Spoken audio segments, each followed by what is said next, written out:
Breaking news. ప్రేమోన్మాది దాడికి బాలిక బలైంది. ప్రేమించలేదనే కోపంతో బాలికకు నిప్పంటించి ఆ తల్లిదండ్రులకు కడుపుకోత మిగిల్చాడు ఉన్మాది. విషాద ఘటన నంద్యాల జిల్లా నందికొట్కూరులో జరిగింది.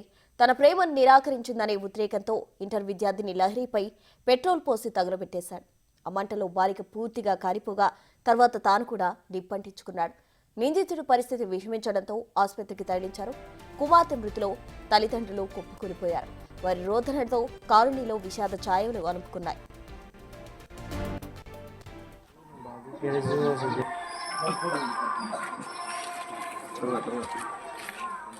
ప్రేమోన్మాది దాడి ఘటనపై హోంమంత్రి అనిత స్పందించారు. వెంటనే సమగ్ర విచారణ జరపాలని ఆదేశించారు. పెట్రోల్ పోసి నిప్పంటించడం అత్యంత బాధాకరమని హోంమంత్రి అన్నారు.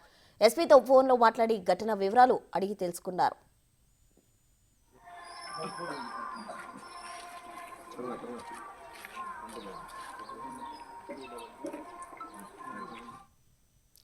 ప్రేమ పేరుతో ప్రేమ ముసుగులో ఓ బాలికపై నిప్పంటించాడు ప్రేమోన్మాది. దీనికి సంబంధించి పూర్తి వివరాలు మా ప్రతినిధి దామోదర్ అందిస్తారు. దామోదర్, చెప్పండి, అసలు ఈ ఉన్మాది ఎందుకు ఈ విధంగా చేశాడు? ప్రస్తుతం అతను హాస్పిటల్లో చికిత్స పొందుతున్నట్లు తెలుస్తుంది. అతని సిచ్యువేషన్ ఏ విధంగా ఉంది? ప్రస్తుతం నంద్యాల జిల్లా నందికొట్కూరులో ఈ ఘటన చోటు చేసుకుంది. ఏదైతే మైనర్ బాలిక ఇంటర్ చదువుతున్న మైనర్ బాలిక వెంటపడి పలుమార్లు అమ్మాయిని తనను ప్రేమించమంటూ వేధించాడు. ఈ విషయంలో అమ్మాయి నిరాకరించడంతో పాటు తన తల్లిదండ్రులు కూడా ఈ విషయాన్ని తెలియజేసింది. తల్లిదండ్రులు ఏదైతే ఆ అబ్బాయిని మందలించడంతో పాటు హెచ్చరించారు, ఇంకోసారి మా అమ్మాయి వెంటపడితే తీవ్రంగా పరిస్థితులు ఉంటాయి, పోలీసులకు ఫిర్యాదు చేస్తామని. ఈ విషయంలో తన గురించి వారి తల్లిదండ్రుల చేత బెదిరింపజేయడంతో పాటు తనకు హెచ్చరికలు కూడా ఇప్పించిందనే కసితో ఆ అమ్మాయి ఇంట్లో ఉన్న సమయంలో పెట్రోల్ పోసి నిప్పంటించాడు. దీంతో పాటు ఏదైతే ఆ విషయం తర్వాత తన పరిస్థితి కూడా ఇదే పరిస్థితి వస్తుందని పెట్రోల్ పోసుకుని నిప్పంటించుకున్న పరిస్థితి.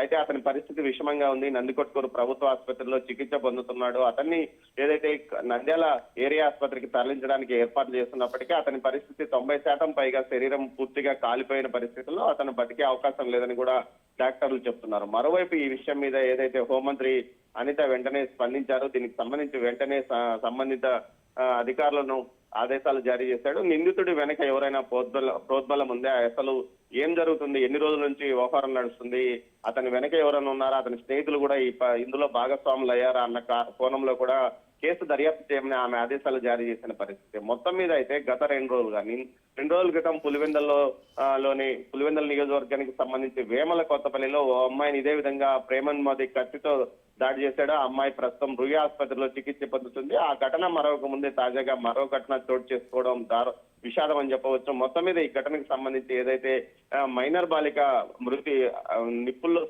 ఏదైతే మంటల్లో సజీవ దహనమైంది. దీంతో ఆ తల్లిదండ్రులకు ఉప్పకూలిపోయిన పరిస్థితి. అయితే వీరికి సంబంధించి అక్కడికి చేరుకున్న ఉన్నతాధికారులు విషయాన్ని ఏదైతే ప్రభుత్వ పెద్దలకు తెలియజేస్తామని చెప్తున్నారో, మరోవైపు దీనికి సంబంధించి పూర్తి స్థాయిలో సమగ్రంగా దర్యాప్తు చేయమని అటు ఏదైతే హోంమంత్రి అనిత ఆదేశించింది. మొత్తం మీద అయితే తెలిసి తెలియని వయసులో అమ్మాయిలు వెంటబడ్డాము. ఆ తర్వాత ఏదైతే వార్నింగ్ రావడంతో పాటు ఈ విధంగా తల్లిదండ్రులు మందలించడంతో అమ్మాయి తల్లిదండ్రులు మందలించారనే కసితోనే ఈ విధంగా చేశాడని చెప్తున్నారు స్థానికులు. Prasanna. Right Damodar, thank you.